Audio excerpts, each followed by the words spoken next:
AP CM Jagan పై ప్రతిపక్ష నేత చంద్రబాబు నాయుడు ఘాటు విమర్శలు చేస్తున్నారు. ప్రతి ఎన్నికల సభలోనూ సీఎం జగన్ ను దుర్భాషలాడుతూ ప్రసంగాలు చేస్తున్నారు.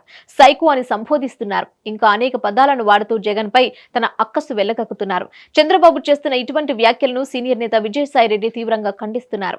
చంద్రబాబుకు ఒక అరుదైన వ్యాధి ఉందని, దాని కారణంగానే ఇలా మాట్లాడుతున్నారని విజయసాయిరెడ్డి తెలిపారు. అసభ్య వ్యాఖ్యలతో సీఎం జగన్ పై నోరు పారేసుకుంటున్న చంద్రబాబు మానసిక స్థితిని సైకాలజీలో టౌరెక్స్ సిండ్రోమ్ అని పిలుస్తారు అని విజయసాయిరెడ్డి తెలిపారు. అటువంటి వ్యాధి ఎందుకు వస్తుందో కూడా సాయిరెడ్డి వివరించారు. తీవ్రమైన నిస్పృహకు గురై పరాజయం అనివార్యమని అర్థమైనప్పుడు నియంత్రించుకోలేని క్షుద్ర భావాలు పూర్విప్పుతాయని, సరిగ్గా చంద్రబాబు ఆయన కూటమి మిత్రులు ఇలాంటి స్థితిలోనే ఉన్నారని విజయసాయిరెడ్డి తెలిపారు.